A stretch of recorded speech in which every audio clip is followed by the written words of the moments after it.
August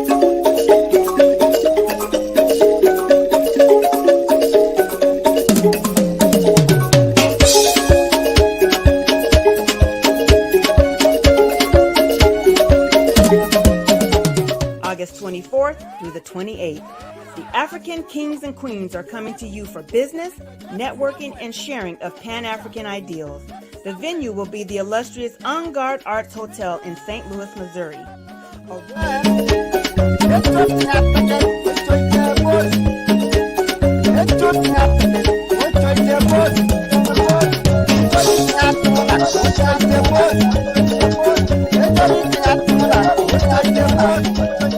Cultural experience and exhibitions, trade and investment opportunities in Africa, the Caribbean, and the Americas. A Royal Pan-African Summit hosting keynote speakers and a red carpet banquet.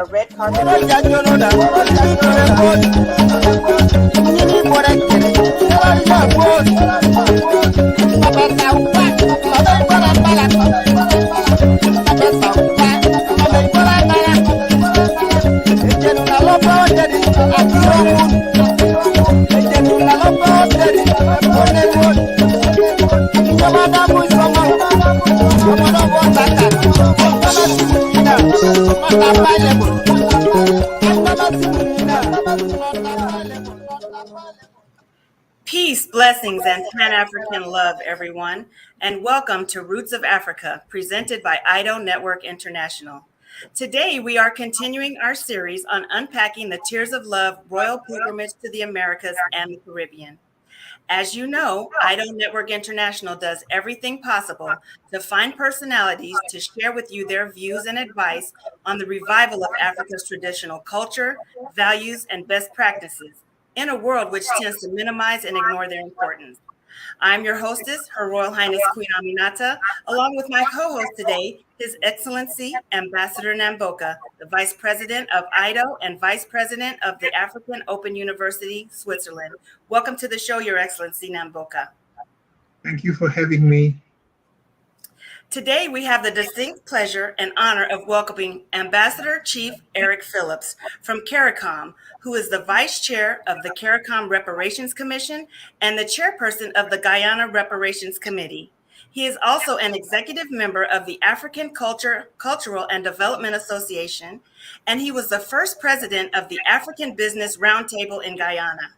He has served internationally as chairman of the board, chief executive officer, managing director, vice president, chief operation officer, program director, and engineer in 7 countries for different multinational companies. He has also lived in South Africa for 7.5 years. Wow, if I was to go on and mention everything about our distinguished guest today, we would be here all day long. So without further ado, royal welcome and greetings, your Ambassador Chief Eric Phyllips to Roots of Africa. Thank you so much, Queen Aminata. Thank you for having me. And welcome also, Ambassador Namboka. It's good to see you again. It's my pleasure to be here. Thank you. Now, Chief Phyllips, many of our followers in Africa, they really don't know much about the Caribbean and the world where Africa's children have lived for over 500 years now. And the African Union declared your nations to constitute a 6th region in 2003. Would you kindly speak to us about the geographical and historical part of the world and about the land of Guyana? Certainly, thank you. If you were to look at a map of the Southern Hemisphere, you would see that the Caribbean is boxed in between North America and South America. So if you were in Miami and you were to draw a diagonal line, you would see all the islands of the Caribbean, and then you would hit the South American coast where Guyana is. For many people, they may remember that the Caribbean was part of the triangular slave trade. So you left Europe, came down to Africa, and then came across to the Caribbean. So if you were to put a global map in front of you, you would see Africa on your right hand and the Caribbean on your left hand. As a matter of fact, where I am in Guyana, it's just about 5 hours directly across from Ghana. And as you know, we're here because we were brought from Africa in chains in 1600s. over 15 million of our folks from Africa, and we're disconnected from Africa now, were enslaved and brought to the Caribbean. And we were in chains and enslaved for over 200 years. And finally, after emancipation, we became free. So we're now sons and daughters and children of Africa living in the Caribbean. And there are almost 16 million of us in the Caribbean. There are about 20 countries. The area is about 106,000 square miles. It's a lot of sea, a lot of ocean, but we are here. We are of many different cultures, many different religions, but at the end of the day, we're all sons and daughters of Africa and disconnected from our continent. In terms of Guyana, where I live, Guyana is the largest landmass. We're 83,000 square miles, and we're incredibly rich in terms of natural resources. We have oil. As a matter of fact, we have about 20 billion barrels of oil that have been found in the basin over the last several years. We have gold, similar to Ghana. We have diamonds. We have 17.5 million acres of pristine forests. We have over 319 waterfalls. We have 159 mountains. We grow over 200 fruits. And so we are here in Guyana, less than 750,000 people living on 83,000 square miles, and about 40% of that population are descendants of Africa. Wow, I didn't know that Guyana was such a mineral-rich country. That's awesome to learn that. Now, when I introduced you, I mentioned the word Caricom, and Caricom is an acronym that we hear a lot of time thrown around in different conversations and things, and you see it on TV. And you presently work at the political level at Caricom. So, would you kindly tell our African children living in the Caricom countries what they expect from Africa, the continent of your origin today? That's such a huge question. First of all, many people in the Caribbean have this affinity for Africa, but we've been miseducated. Many think that Africa is one country and not 54 countries. We've seen movies about Tarzan, we've seen movie about poverty. They haven't seen the wealth and beauty of Africa. I lived in Africa for 7.5 years, and I've traveled to 40 African countries. They do not know Africa. So people in the Caribbean would like to learn more about Africa. I wish there was a book on each Africa country, just 10 pages. They don't know that there are 3,000 tribes in Africa. They don't know there are kingdoms and queens and princesses. They don't know about the civilization that Africa is. I was fortunate to live in South Africa for 7.5 years. They don't know their true identity. There's such a desire not to be African because they've been told that Africa is bad and white is good. So from Africa, we'd like to learn a lot more. We'd like to learn about our ancestors, about the great civilizations. We have a TV program in Guyana called Reparations Now. And last month, we shared about the 2,000 languages of Africa. This month, we're talking about the mathematics of Africa with the Lebombo bones, which was found 35,000 years ago or used 35,000 years ago. We don't even know the connection. We don't even know that Philip Imiwali, who is a Nigerian, is one of the founders of the internet. And that goes back to our DNA from mathematics, which started in Africa. So there's a lot more we need to learn from Africa. We need our brothers and sisters. We need you to come and share it with us because the media here is so deceptive. There's nothing good about Africa. And I've lived there and I've become so much stronger because I know what Africa is. I know I'm African. I'm African first. Many people say they're Guyanese first or Trinidadian first or Jamaican first. But when you leave Guyana and go on a plane and you arrive in America, they don't know you're from Guyana, but they know you're African. And right next door to us, there are 100 million Africans in Brazil, but also they're disconnected because even in Guyana, we're not too far from them. There's no cultural exchange. So there's so much that we need to learn from Africa, and programs like these hopefully will help to reduce that knowledge gap.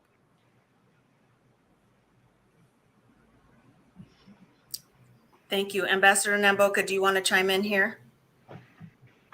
Well, all I can say is that as an African child born on the continent and have lived on the continent, but we also that are on the continent of Africa need to hear the voice of the son of Africa from the Caribbean, from Guyana, Prince Eric Phillips, because he makes one realize that we've been miseducated. I'm going to use the word he's just used.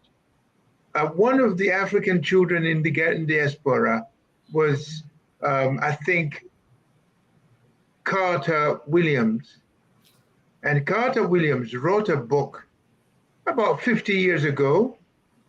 And he, as a big academic and historian, was lamenting the condition of the African after being taught by people who want him to think he's unfortunate to be who he is. Unfortunately, this miseducation was very effective. And I'm grateful that somebody born of Africa, carrying his own traces of blood, bone, and flesh, pronounces so accurately the correct impression Africans should have in ourselves. Maybe in a word, a person has said that if we go by what the Bible says, that God created man in his own image, and that man actually originated from Africa, then it's the African who is the image of man, of God. And yet we go around, if you visit African countries, like my brother, my young brother, Philip Eric, I've been to many countries in Africa. When you go, you find that Jesus and everybody is white. But for goodness sake, learn to read and think. If man originated in Africa, and God says in the scriptures that he made man in his own image, then let the world begin to be serious. I think for the moment, I'll just say that we are very lucky that the children of Africa, in spite of the 500 years that separate us from the unfortunate brothers and sisters who are taken away violently, they still feel proud to have the genes, to have the appearance, and to be Africans. We respect the names of countries you carry, but I don't want to wear the name of a country I belong to here. I think it's more important to say I'm African. Then the rest can follow if I have reason to begin confessing where I belong. I've traveled on the continent. Wherever you go, people are the same. We are the same. And I've lived for 5 years in the Caribbean myself on the island of Haiti. But I've been to other islands as a consequence. And we are so much the same. Let's let the evening develop. Thank you very much. Thank you, Your Excellency, Ambassador Namboka. Now, Ambassador Chief Phillips, when you, as a person born, an African person born outside of the continent of Africa, born and raised in the Caribbean, and you learned about an organization named AIDO, who was full of African people, who was working very hard to reach out to the people in the Americas, what drew you to that concept? Well, I was first heartened to learn about AIDO, and I learned about AIDO through my work as a member of the Caricom Reparations Commission, as we're seeking to find common bonds with Africa. So prior to this year, AIDO was unknown to me.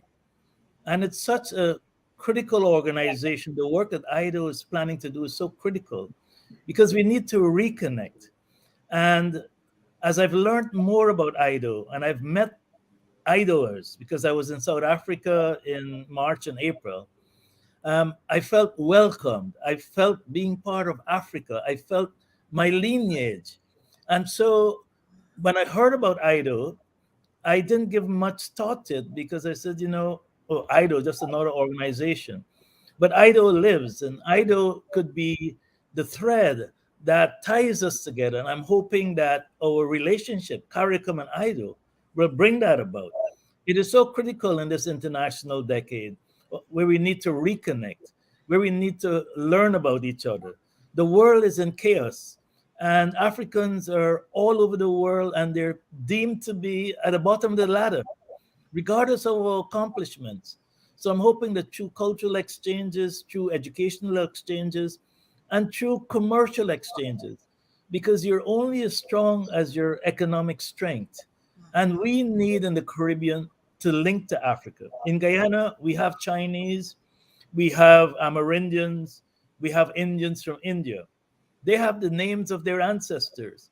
They can go to India or China and do trade. I don't know which part of Africa my ancestors came from.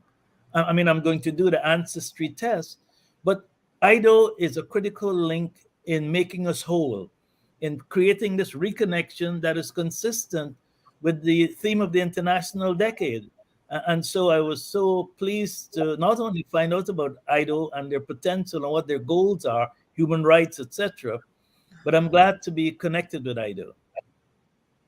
Thank you, Ambassador Chief Phillips. Now, you mentioned the decade for people of African descent, and you know the United Nations says we're living in that decade right now. We have about another year to go. So I want to ask you, in light of what you said about connecting with the continent and for business and culture and educational exchanges, how does that relate to the decade of people of African descent? Well, the United Nations passed that resolution, and as you correctly said, it's almost at the end. But the theme of the international decade is recognition, justice, development. And so it's all relevant. We need to recognize each other. We need to re-embrace each other. We need to have our identities brought back together. We need to honor Africa. We need to honor Africans in the diaspora. We need to recognize that Africa is the source of humanity, the cradle of civilization, and that we are part of that, that whole destiny. So recognition, justice. Africans all over the diaspora, in Guyana, in Brazil, in the Caribbean, in America, there's no justice. And we cannot get justice in the diaspora until we link back to Africa. Africa has to be in this battle with us. The Chinese have China, the Indians have India.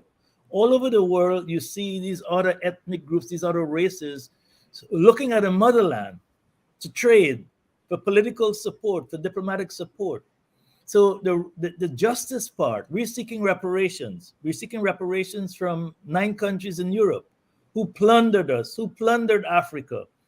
I don't know if people realize that in 1650, Africa and Europe had 100 million people. By 1850, Europe had 235 million and Africa decreased to 95. So that's the genocide that people don't speak about. We speak only about the slave trade, but it's a huge genocide. And so we need justice for that. The Jews got justice for the Holocaust. They lost 6 million people. We lost more than 100 million people. And the stigma of racism comes with that. So we need justice. And critically, the third element of the theme for the international decade is development. We cannot, in the diaspora, develop without the aid of Africa. We are tremendously rich in Guyana, but we don't have any generational wealth as descendants of Africa. We need investors from Africa. We have lands. We have a lot of skills, but we need to connect to African countries. We need to feed ourselves. We need to buy from ourselves. We need to trade. And that is what the international decade means. It means recognition of who we are, an acknowledgement of who we are, our greatness, the great civilizations, and our ancestry, and the great things that are going on in Africa that we don't hear about. We need the justice part. We need the Africa Union to join with Caricom. We need AIDO to join with Caricom. We need the kings and queens to join with Caricom as we fight for reparatory justice.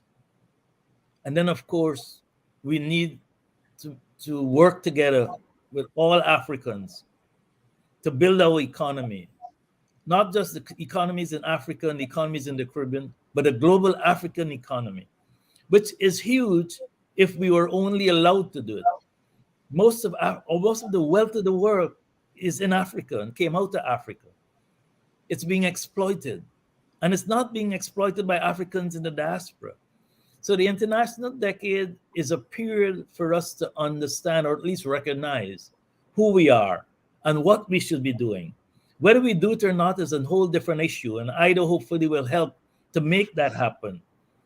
But we need to think about it. We need to work together. We need to embrace each other.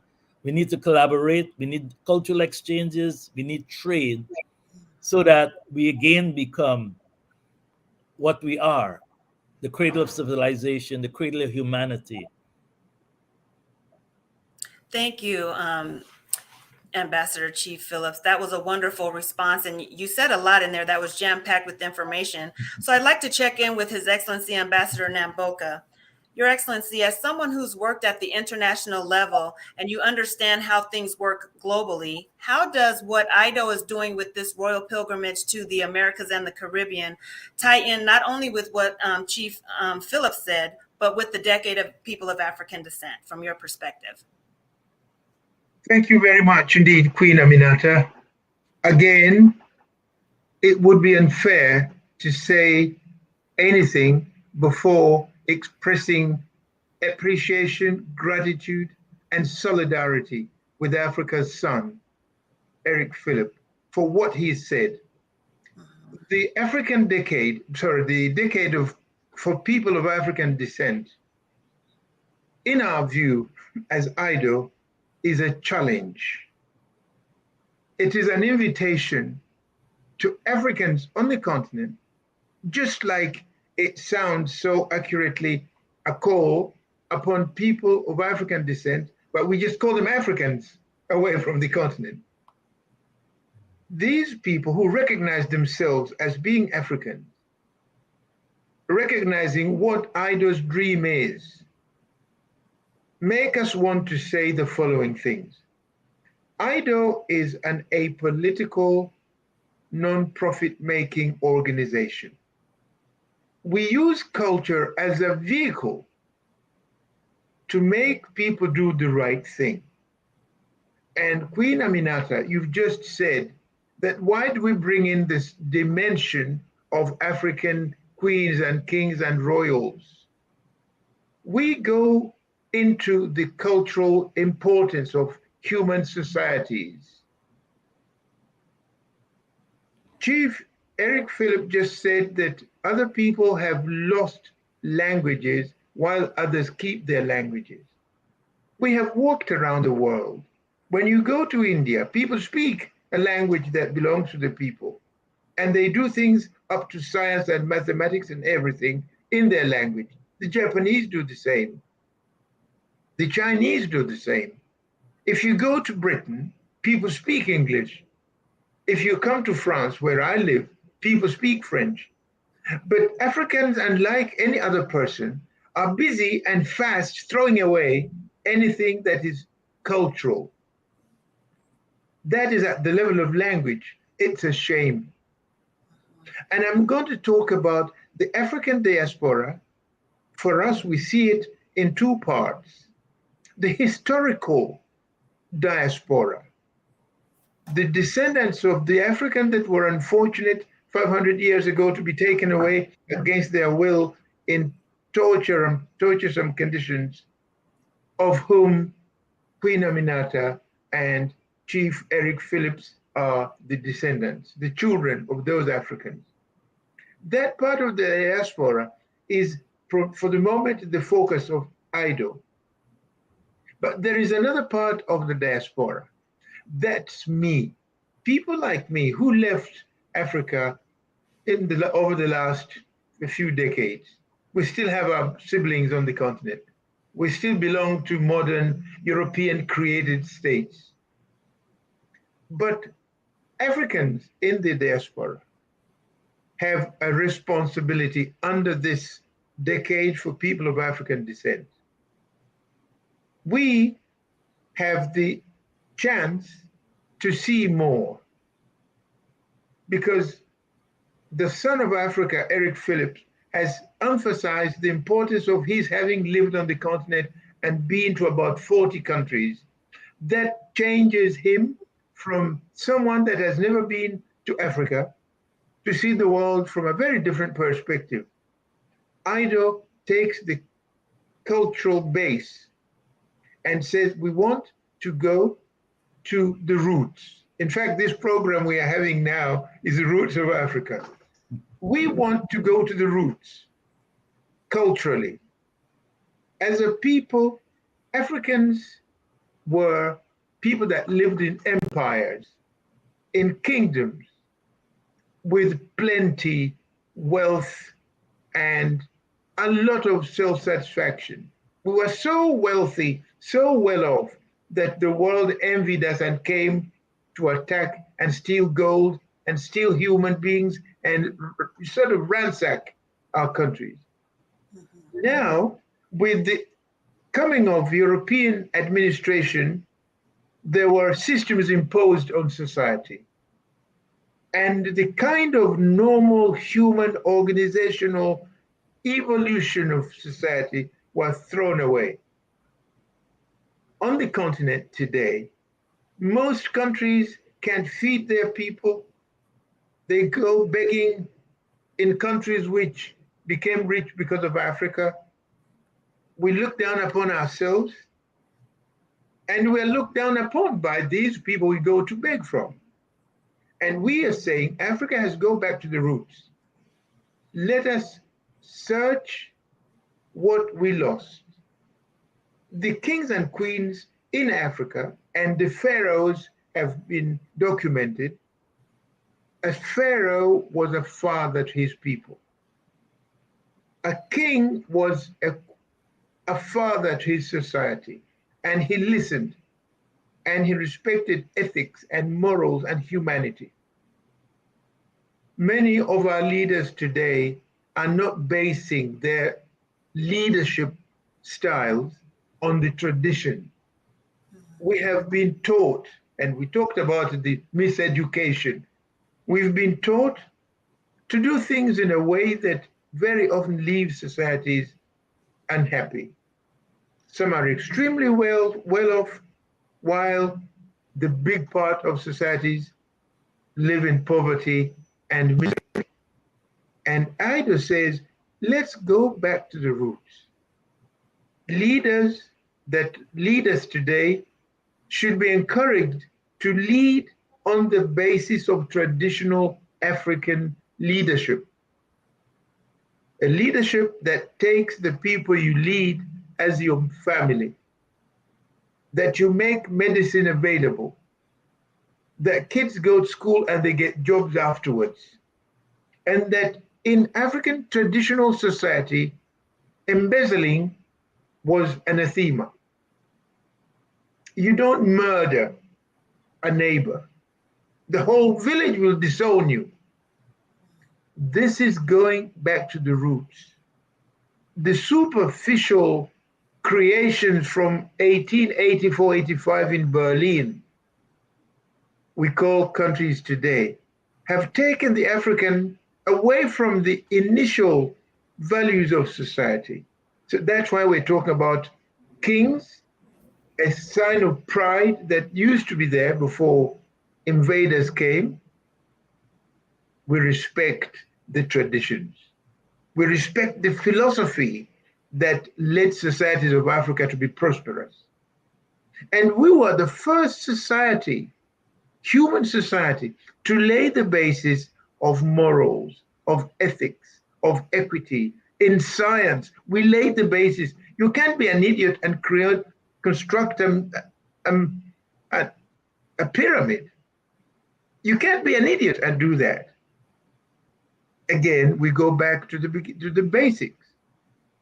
Africans today, in a few countries, like Botswana, because this is a nation that for some luck quite closely followed the base of the traditional leadership. And that nation today is one of the nations that has got a very stable base. There was a good dose of traditional leadership codes. We could cite some other countries, but Africa, by and large, because of miseducation, has sort of imitated and copied things that really cannot fit societies. When you create political parties, they turn into party, tribal, ethnic things. But people lived without this new European imposition. And we insist as AIDO that we go back to our history. We look for the decency, the morality, the humanity, the Ubuntu that governed society on the continent. So the United Nations Declaration of the Decade of Persons for People of African Descent is an invitation. The United Nations, in actual fact, should be applauded, should be praised. And in that spirit, the United Nations has witnessed reparations when societies have been callously treated. The people of the Jewish society is one case during the Second World War, and we know reparations were paid. And we know that it hasn't been the only case in history. Japan had its own complaint listened to, and the international system of human rights is here. And Africa has been working with the United Nations. Even the project of getting the history of Africa correctly written and research carried out is an effort of the United Nations.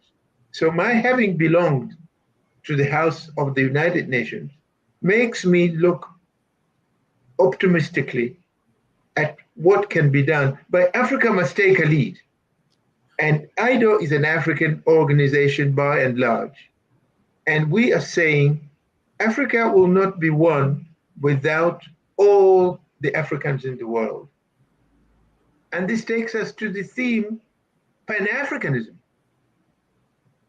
When the United Nations invites Africans, wherever we are, to regroup and stand up and be counted and make the values we have traditionally come to the surface, we go back again to recognize the credit the children of Africa in the diaspora, because of their resilience, were able to stand up and create a world in their little way that is unequaled. In 1803-04, Toussaint Louverture rebelled against a big country and beat off Napoleon and his army and created the first Black independent nation that knocked off the imposition of an alien ruler. And that spirit has been pursued by people like Du Bois, Marcus Garvey, Padmore. These are children of Africa in the diaspora. It's them that engineered the phrase Pan-Africanism, meaning every African together. Kwame Nkrumah, Kenyatta, Haile Selassie of Ethiopia, all these guys, all our elders, followed in the footsteps of the African children of the diaspora. So we need to cling together. We need to follow the philosophy, the footsteps.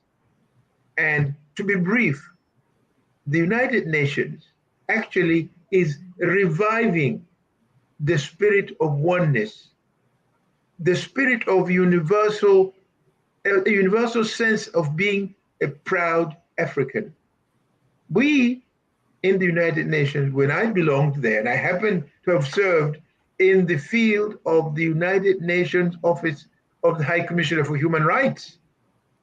So when we see this decade, what comes to my mind and what we are doing for AIDO is to make human rights the centerpiece, the fulcrum, the pivot that everything else will be balanced on. That also means that we in Africa, to make our friends, our sons and brothers in the diaspora prouder, is Africans to manage our affairs properly. Don't let your money stick out in the pocket because pickpockets will take it.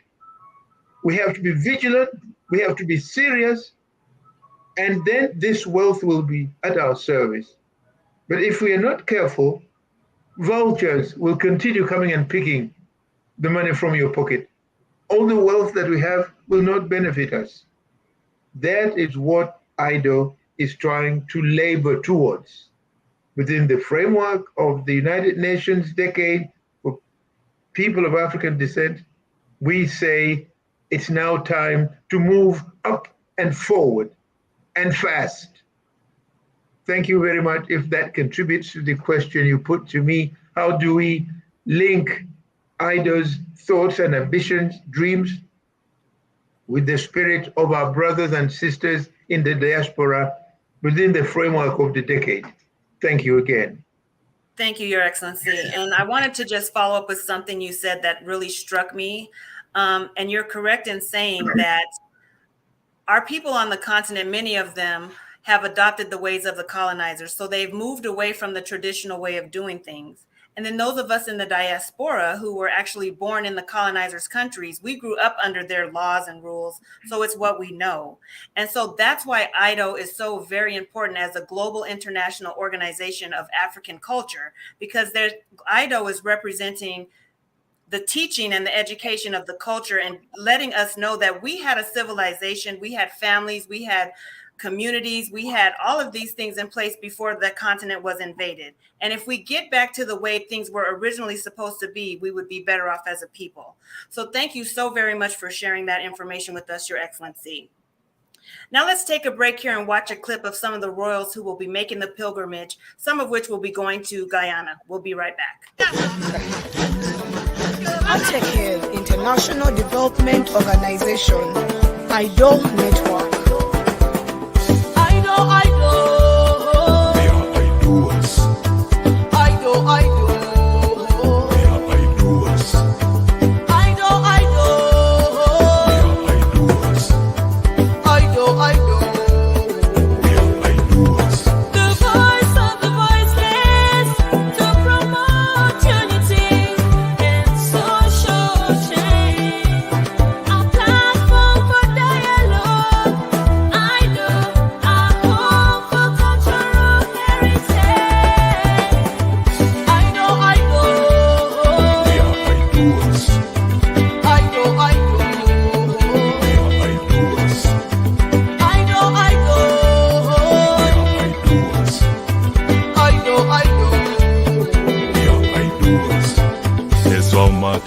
Pepe etofolo sinono show walk esomataka AIDO Atecare International Development Organization AIDO.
Welcome back to Roots of Africa, presented by AIDO Network International. Before our break, we learned about the acronym Caricom and what that stands for. We learned a little bit about the sixth region of the African Union and how the Caribbean fits into that. Ambassador Namboka, His Excellency Namboka, also shared with us the importance of going back to the traditional ways of our historical ancestors. And in that same spirit, we'd like to continue on with Ambassador Chief Phillips. The historical experiences which Africans on the continent and us Africans in the diaspora went through, that kind of stuff should unite us. And instead, and indeed, that is what has led the elders to conceive the whole concept of Pan-Africanism, right? Bringing our people together.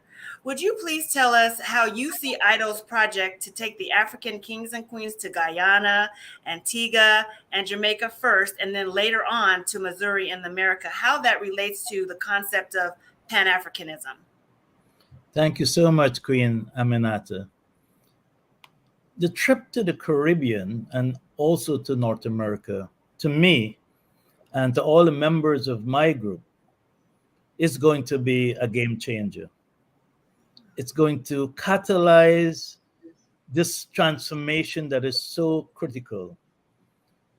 Coming to the Caribbean will make our young people realize that Africa is real.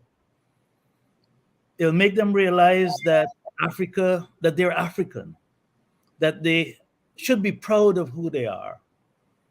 You know, they say a picture is worth more than 1,000 words. When they see these kings and queens, I can just imagine what will happen to them internally. It will also make us understand that we have brothers and sisters and fathers and mothers in the continent. And it will also allow us to embrace our culture. And I want to read a definition of culture that most people don't use. And this definition came out of the conference to build a new Africa years ago. It was by Prime Minister Blair. And this is what Africans wrote about culture. Culture is far more than the artistic underpinnings of a society or its cultural products, literature, music, dance, art, sculpture, theater, film, and sport. All of these are important expressions of the culture of any social group and are part of a shared joy in the business of being alive. Culture is about shared patterns of identity, symbolic meaning, aspirations, and about the relationships between the individuals and the groups within that society. Culture is also about the relationships between ideas and perspectives, about self-respect and a sense of security, about how individuals are socialized and values are formed and transmitted. Culture is also deeply intertwined with structures of power and wealth.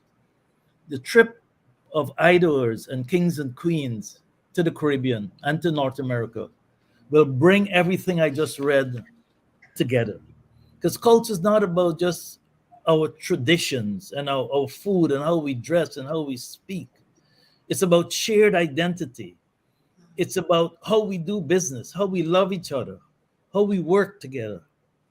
And I think the trip to the Caribbean and to North America will allow people to tangibly realize that Africa is our base.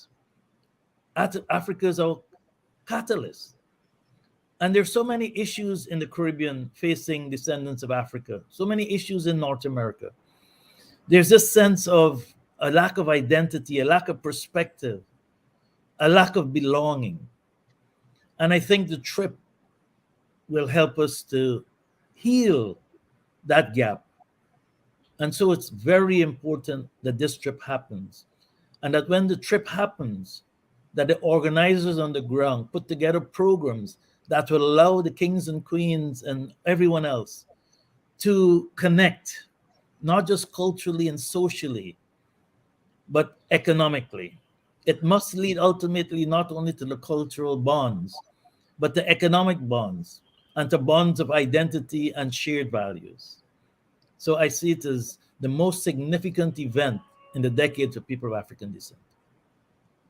Thank you, Ambassador Chief Phillips. That was a very detailed and wonderful answer. Now, you spoke on culture, and continuing in that same spirit, Africa's culture, heritage, and life philosophy has largely shaped the cultures of the world. But people on the African continent, along with those of us in the diaspora, we largely don't really have a lot of knowledge about this. We don't even know about it. So, you, as someone who has traveled to many different parts of the continent and are well versed internationally, what do you have to tell us about the importance of recognizing self esteem as being Africans and being proud to be Africans no matter where we're at on the globe? Going to South Africa in 1999 changed my life. I was fortunate to be part of an American delegation, a presidential trip to Africa on child survival. And during that trip, I sat next to Nelson Mandela for 6 hours at a dinner.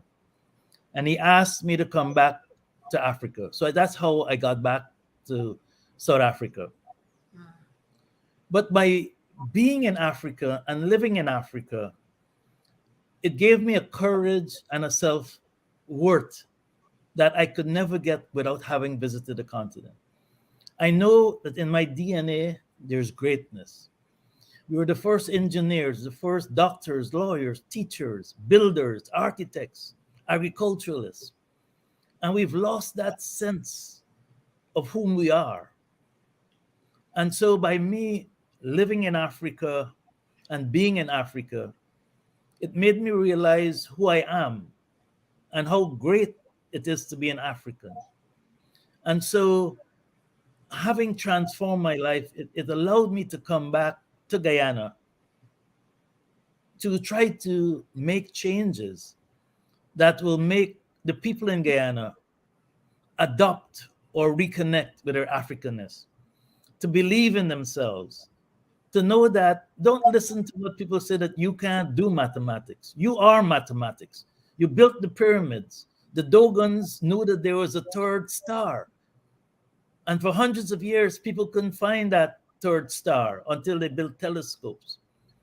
To know that our values of family, of community, is what underpins the global culture, the global world values.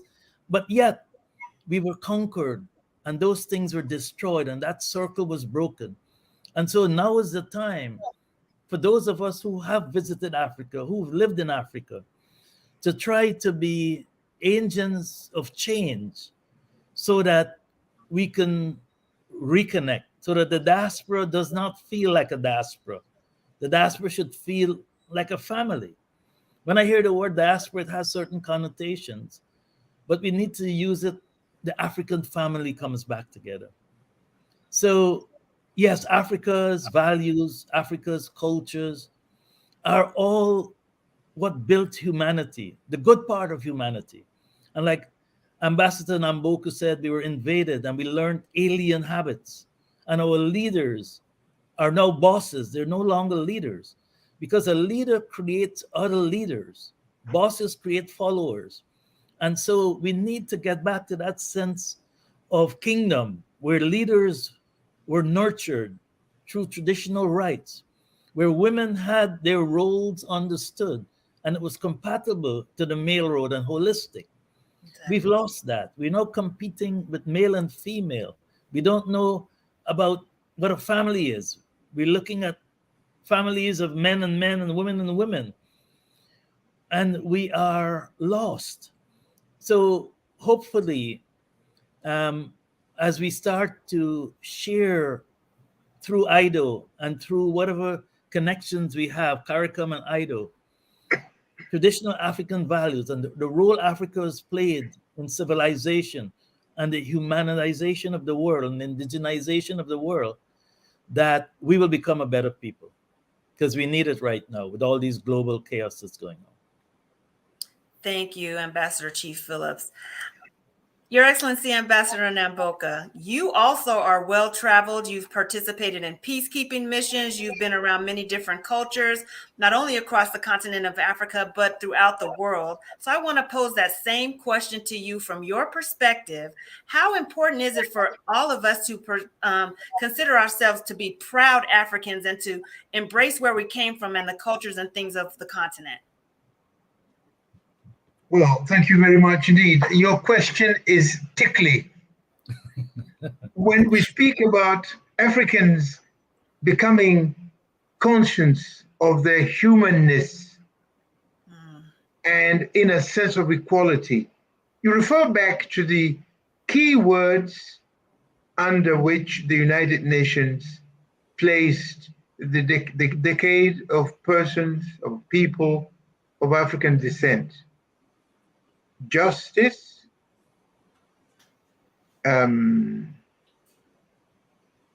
equality, and development. And when you've traveled in the world, you find that we aren't necessarily poor, but we live in poverty. That is the irony. People who aren't poor living in poverty. In fact, running to beg from people that should be begging from you. The explanation is ignorance. We have been taught to be so ignorant of what reality is and was that we're helpless. When we talk about knowing beyond your own home being a useful thing, and in African proverbs, we say it's only a child who has never been to eat in another house that thinks his mother's cooking is extraordinary. Africa has become so uninformed, and by preparation, we've been conditioned not to believe in our capacities. And when you haven't traveled, you believe that your little country, whatever the name is the center of the world. And you live in that cocoon. We say AIDO is promoting African union to start with. And when we talk about Africa developing the spirit of unity, we don't mean to say the names we have in place should disappear. No, we just want to have an environment that is enabling, that when you live in a place like Accra, I leave out the label the Europeans put on the people. When you're in Accra, somebody in Cotonou, and somebody in Lomé, and somebody in Abidjan, and close to that, somebody in Monrovia, should be relating to each other like people relate with each other in a place like Europe, where I've spent my last 40 years. When I travel in Europe, you can travel 5,000 kilometers in your car and no problem. Nobody asks you for a passport or a visa. But we have been made to be so funny. I use the word sparingly, funny, in Africa. For you to go from Togo to Nigeria, if you're not lucky, you might have to show your passport to Benin in the middle. And to enter Nigeria may be a problem because you speak French to start with. And you don't have, we've got some developments like the ECOWAS. It's a new creation, and we should congratulate our leaders. They are moving away from the dark ages where the Berlin Conference confined us. That was our dark ages. And now the AU, thanks to the thinking of the children of Africa that created Pan-Africanism, we are moving slowly into living as people. Forget these little titles they've put on you, stick on you.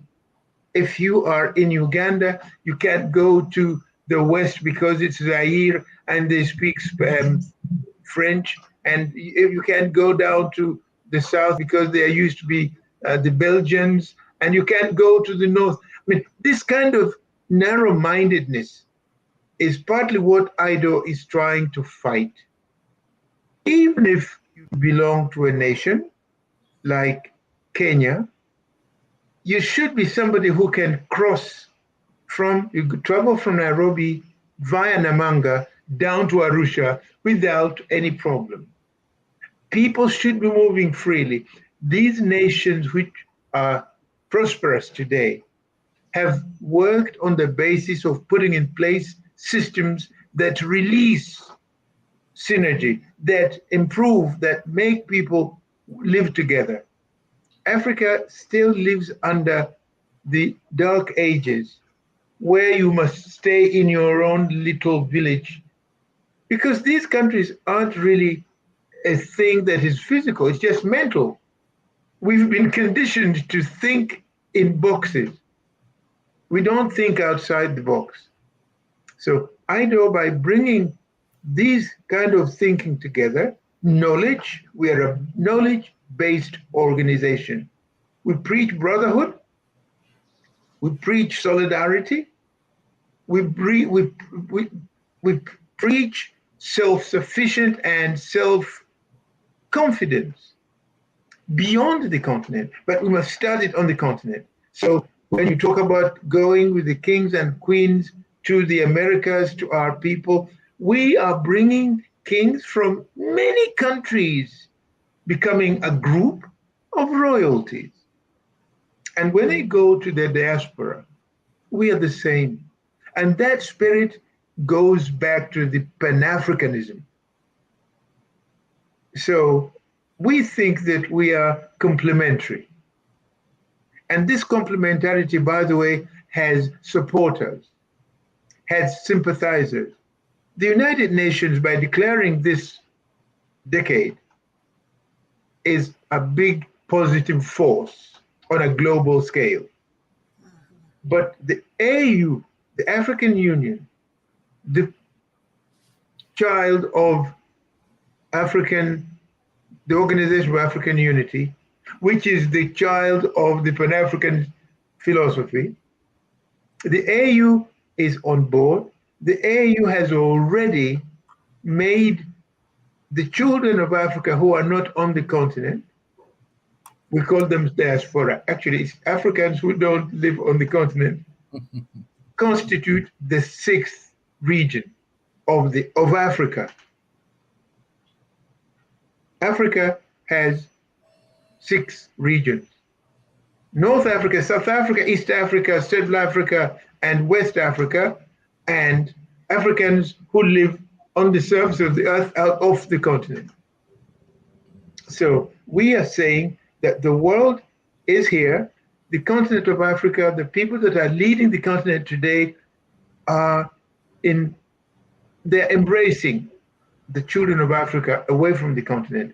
In fact, last September on the 27th, the president of Kenya, the child of the hero Jomo Kenyatta, his son, who is today leading this nation, Uhuru Kenyatta, convened the first ever summit of heads of state and government of Africa and the Caribbean. And we as AIDO are following happily.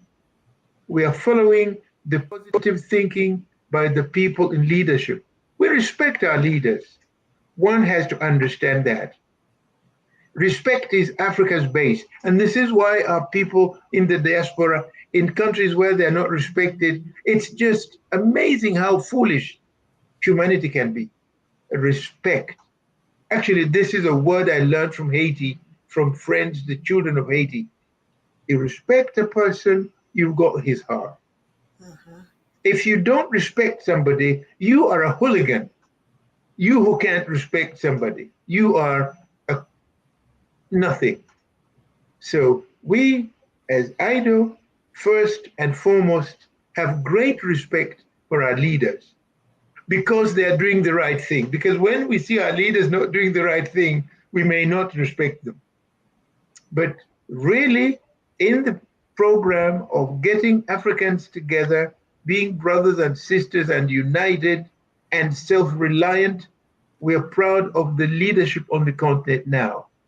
A few that may not be quite there, we beg them, people sitting in places of responsibility, to become one, see the advantage of unity as strength.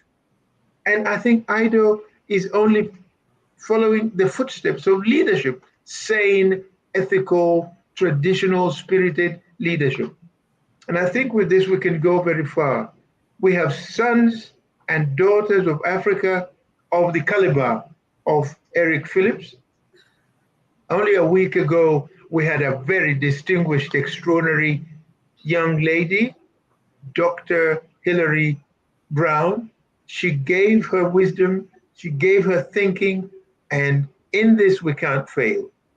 But Africa, under this decade for people of African unity, must prove the greatness that used to be ours to still be there, but struggling to come to the surface. And to the surface, we are going to be there. I hope this goes a distance in seeking to put across AIDO's dream. And I've looked at some parts of scripture which says if people don't have dreamers, that society is finished. We have a dream. This dream, we are maintaining it, and we want to translate it into reality. So we think we have people that will support us. And by the way, Africa does not only respect each other, Africa likes friends. Society in Africa is social, smooth relationships with fellow humans. And Africa had many adventures before the present dominant forces on the globe. But Africa didn't leave an imprint of violence on anybody. So we continue the spirit of friendship. We want to be human, and we want to preach that philosophy. All humans being respected, being friendly, and socially homogeneous. That's the word, that's the friendship we are preaching, that's the friendship and brotherhood we are living. And we want to go across the Atlantic Ocean, this time as people that go to hug our siblings. And the project we have on hand is entitled Tears of Love. Because Africans, in addition to the brains my brother talked about, that we are mathematics itself, that we are medicine, we are engineers, but we also have a big heart. That makes the difference. And when you lead and you're a ruler, you lead with your heart.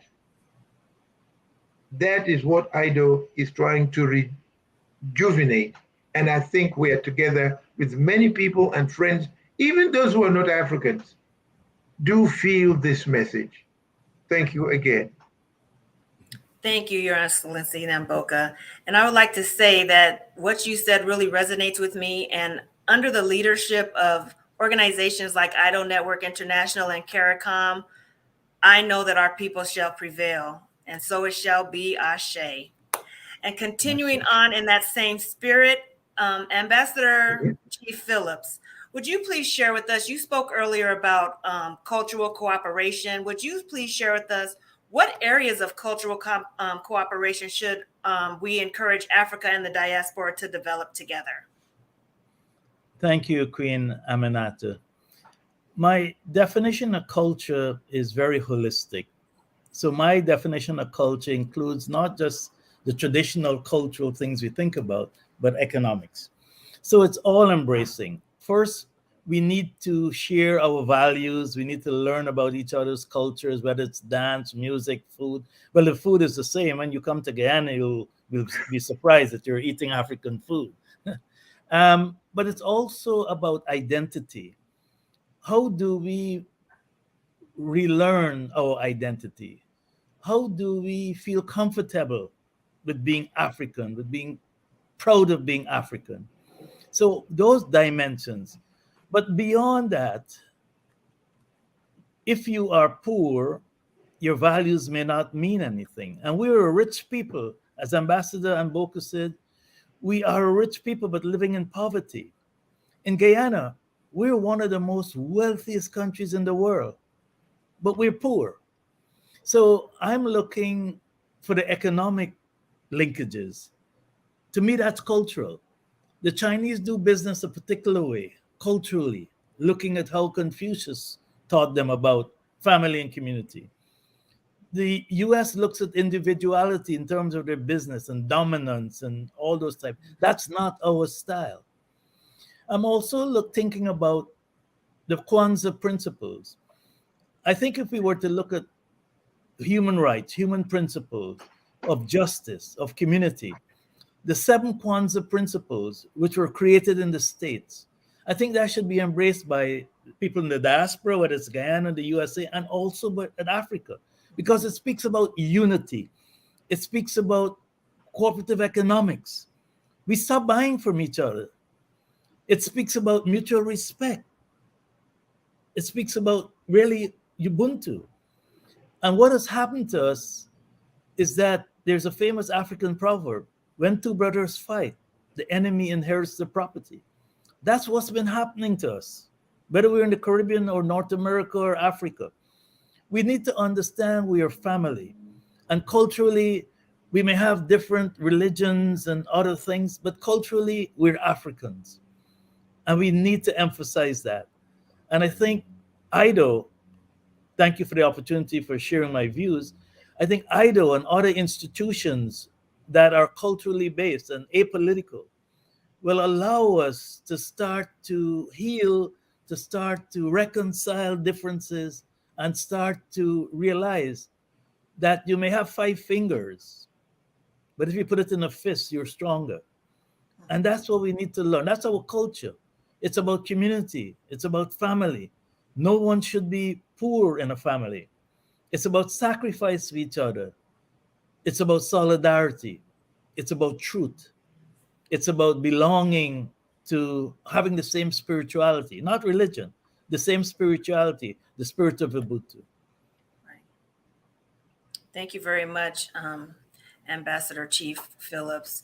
Continuing on with that, Your Excellency, Ambassador Mboka, can you tie in what Ambassador Chief Phillips just shared with us with the summit about cooperation with economics and culture? How does that tie into the summit?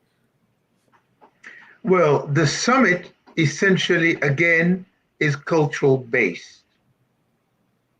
But this summit, beyond being symbolic, in the sense that the people of African descent, or the Africans of the continent, have been taught that they are a slave race.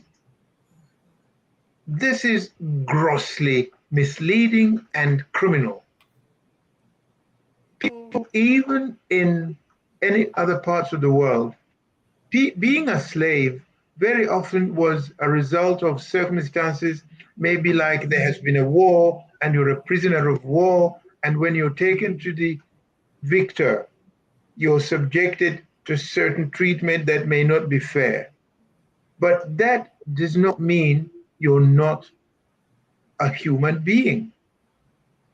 AIDO, by taking the African royals, symbolically wants to enable the people of African descent away from the continent to touch and realize that indeed we come from people that historically were very, very dignified. And these are the people. That is necessary. When that is done, AIDO goes beyond that. AIDO also, in the cultural domain of cooperation, we need to promote the spirit of self-researching. Africans have been very low when it comes to investing in digging out knowledge. And unfortunately, there has been a systematic falsification and concealing of truth. Chief Eric Phillips said, people have been taught the wrong things about themselves. Africa must invest in science, where the word science doesn't mean flying in an aeroplane necessarily. Science is actually knowledge, and the historic path of the African people must be traced to the origins and where things went wrong so that we don't make that mistake. People say if you don't know where you're coming from, it may be difficult to get where you want to go because you get the orientation. So Africa, according to AIDO, and its children in the diaspora need to take culture in the broadest sense as Chief Eric Phillips has given it. It's knowledge of self and knowledge of others. It's a sense of feeling that you are just like the other person is. It doesn't matter how much propaganda against you is given around. You should be solid, like a reed in the wind. It will bend, it will swing, but remains where it is. That fashion, that attitude is what an AIDO in the cultural pursuit wants to inculcate. And in this, we aren't alone. Institutions like UNESCO is there to support this attitude. If people in France speak French and they're proud and happy to be French, and people in Italy do the same, and they would fight Germany when there was an effort, an attempt to make one country overrule the others. Africans need to take a lesson from that, that when people don't seem to respect you, you fight back and say, no, respect me. I have a history. I have a heritage. I have a past. It isn't something that Africa will be doing for the first time in history. And that is culture. At the same time, when we talk about where we might go if we succeed in getting this message home, it means that even economically, we will improve. Because we are busy trading with people who have interests that are not compatible with ours. You need to know that. If you're a partner and your objective is to get me down to the ground, I should revise my understanding of you. And so AIDO is saying, look back into your own notebook. Why can't you cooperate with people like a country like Guyana, which are in the tropics, and their accumulated knowledge? And these countries have been there, they were there before African countries in the modern sense are. And these people have evolved knowledge in certain spheres that would be very beneficial and more relevant to the conditions on the continent than a country like Greenland. Because the environment, I mean, the people of Greenland could be very nice and really wishing you well. But the thing is that they will have to adjust so much in order to help you. But there is the philosophy of the South-South cooperation. Why can't Nigeria increase affinity with Jamaica, for example?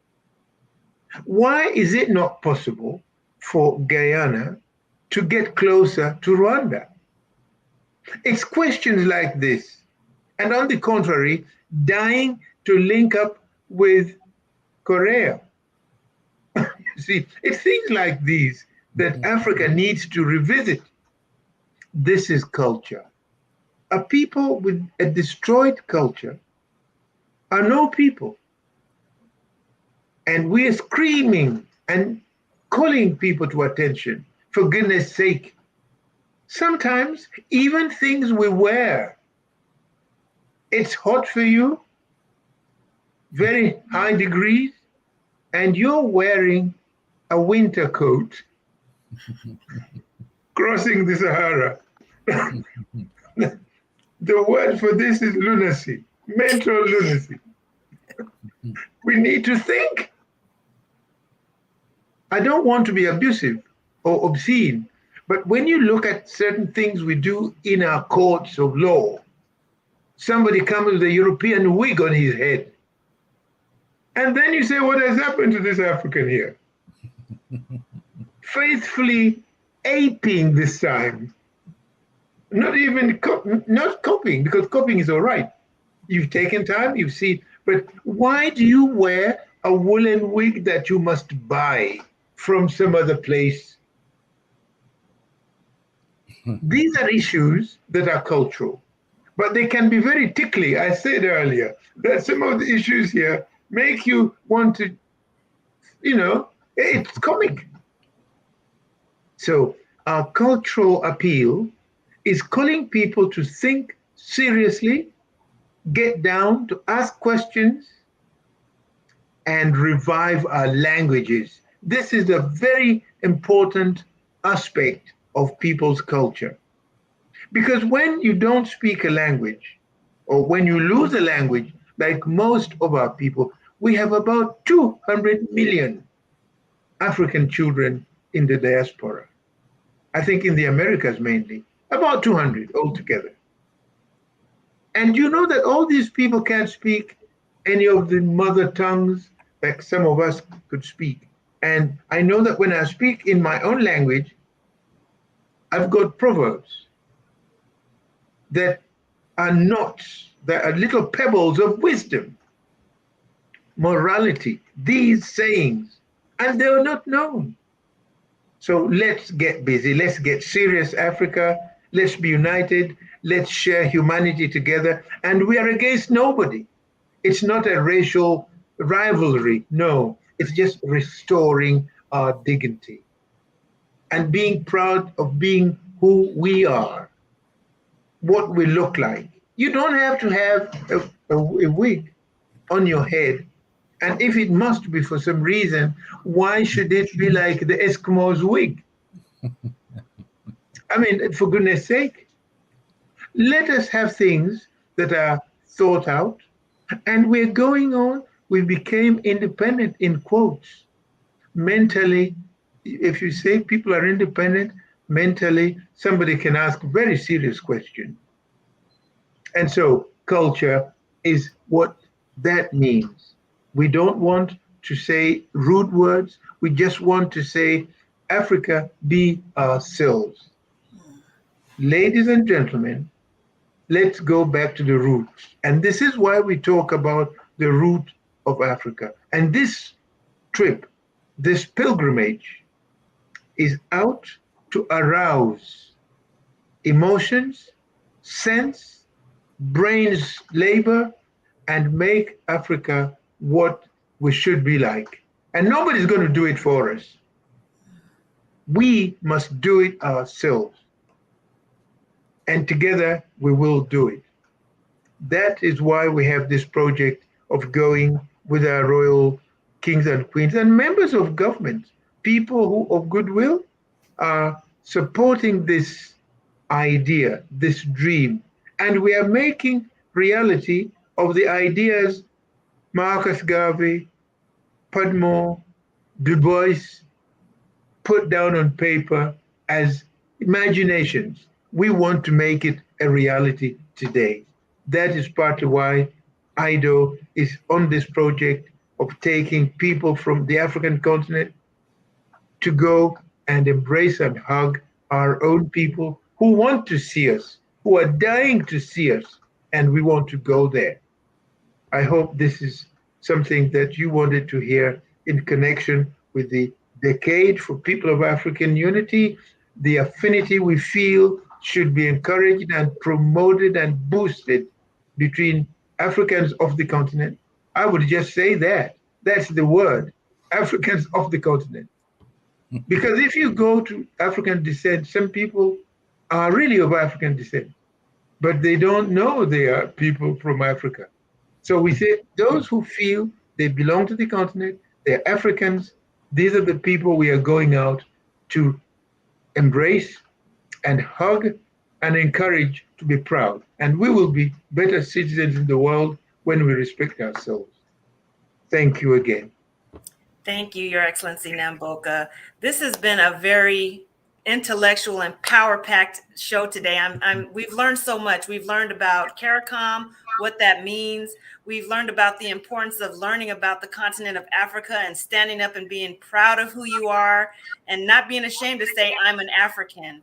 We've learned about the importance of unity and how our people need to collaborate for business and cooperate and share cultures. We've learned about Guyana, that it's a mineral rich country. And something that I didn't know is that they eat the same food as some of the things on the continent of Africa. That's fascinating to me. So thank you, Your Excellency, for sharing that information with us. And in that same spirit, we're going to continue with our concluding remarks today, starting with Ambassador Chief Phillips. First of all, let me thank you, Queen Aminata, for hosting me and for also having Ambassador Namboka on this show. I look forward to the trip of the kings and queens and prince and princesses to the Caribbean and especially to Guyana, because it will allow some people, many of our people, to reset about who they are, to pivot into a different understanding of what they can be, because they'll now know who they were and where they came from. Ubuntu, the spirit of Ubuntu, the spirit of Kwanzaa, the spirit of understanding that we came from great societies, that we were not slaves, that we were enslaved. And so I'd like to thank you for hosting this program to allow not only people in Africa, but people in the diaspora to realize that unity is strength, and that the spirit of Sankova means something. You have to look back to understand who you are, to understand what errors you made, so that you can move forward. As was stated by Marcus Garvey, a people without knowledge of their culture is like a fish without water. We need to reconnect. We need to understand that our survival depends on each other. Africa cannot be as great as it should be without its diaspora, and vice versa. We need to understand that there's not just European royalty, as we have our own royalty, and that royalty existed hundreds of years. The skeleton, Lucy, shows that Africans were on this earth over 3.5 million years. Europeans have only been on this earth the last 50,000. And as Ambassador Namboka said, if God made you in his own image, then we are God, because we are godlike. And we need to believe in ourselves and believe in our skills. And don't let people steal our legacy. A great Guyanese, George James, wrote the book Stolen Legacy. Another great Guyanese wrote how Europe underdeveloped Africa. Another great Guyanese, Van Sertima, wrote, They Came Before Columbus. These are Africans who are in Guyana. They're still Africans. 3 of the most impressive books on Africa were written by Guyanese, people in the diaspora. And of course, you have Marcus Garvey, you have Eddie Grant, who is Guyanese. I'm hoping he'll be in Guyana when the royal trip is here, because he did so much to fight for South Africa and apartheid. So this program here makes me feel a lot better about the preparations we're making. It gives me a better understanding of AIDO and AIDO's understanding of what needs to be done. And of course, one word we must go away with, but 2 words, respect and unity. And when those 2 words come together, it comes back to self-love, which is what we need. So I thank you both for having me on this show. Ubuntu, Ubuntu, Ubuntu. Thank you, Ambassador Chief Phillips. Ambassador, Your Excellency, Ambassador Namboka, please share your closing remarks. Thank you very much indeed. First of all, to my dear brother, Eric Phillips, the Vice Chairman of the Caricom Reparations Commission. We are honored, and I particularly, in the context of this show, I'm particularly honored that Queen Aminata is another child from the continent, although she lives in the United States of America. We are one. I represent the continent, and you are in the Americas. I can't say better than what my brother and you, my sister, have said. One thing is important to remember here. Today, something that was said by a young man 2,000 years ago, actually 2,022 years ago, was, and it's been repeated many times, is the golden rule that only do to others what you would want others to do to you. This is an African philosophy that was found in the Book of the Dead, excavated from the hieroglyphics the Egyptian pharaohs left us. You can see that Africa was there before much of what we know.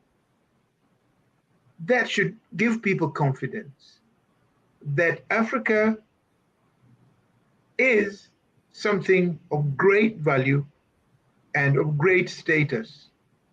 But it's not others who are going to resurrect Africa's grandeur. It's us. And we shouldn't necessarily think we're going to see that grandeur rejuvenated overnight.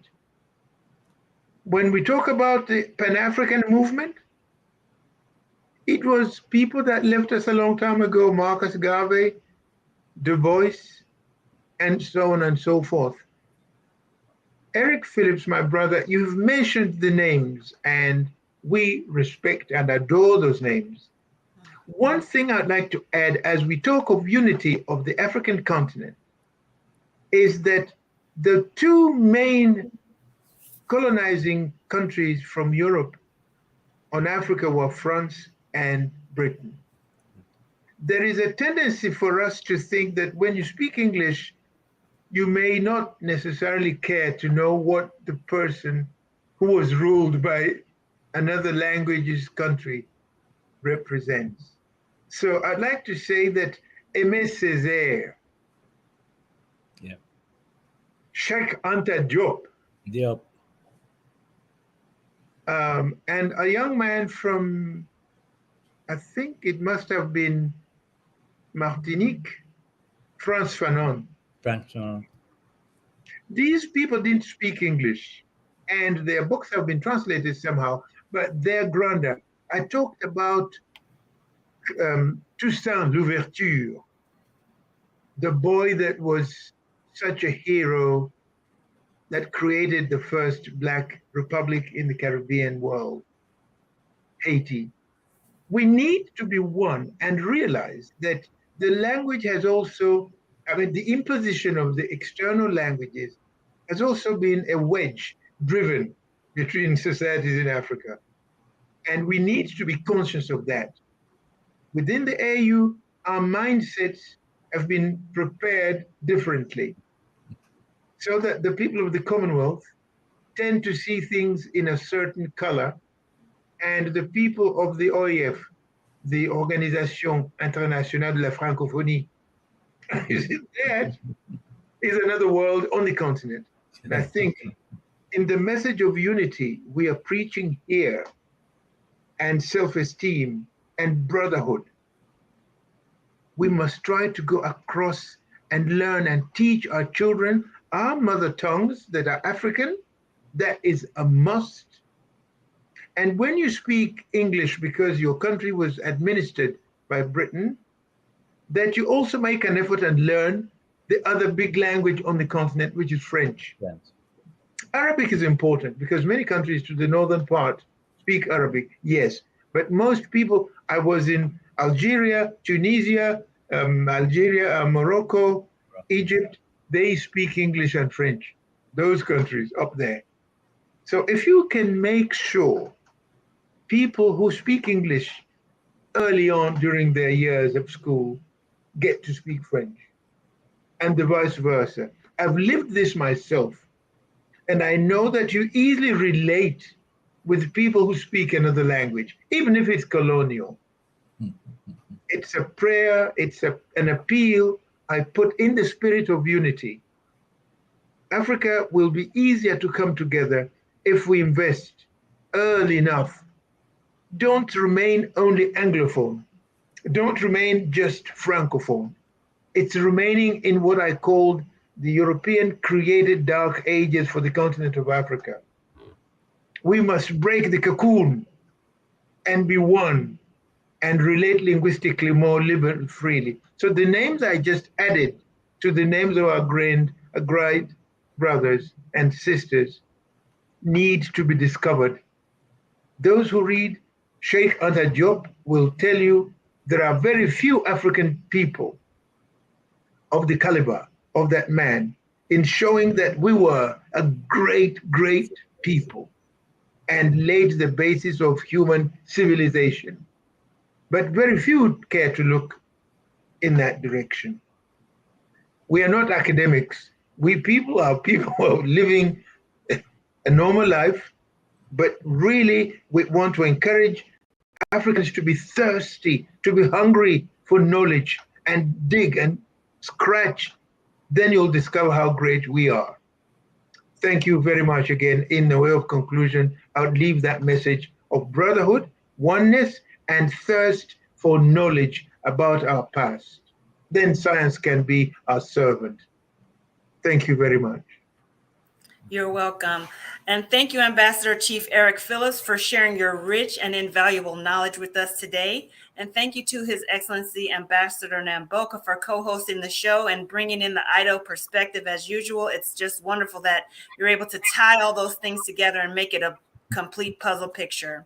And to our audience, we appreciate you for joining us today and every Friday on Roots of Africa. Tickets to the summit are available on idonetwork.org. Please visit the website to learn more about the summit and all it has to offer. Also, please remember to subscribe to the AIDO and Roots of Africa Facebook pages and the YouTube channel and click on the notifications bell so that you'll be notified each time AIDO uploads a new video or goes live. Until we meet again, Ashe. AIDO, AIDO. We are IDOers. AIDO, AIDO.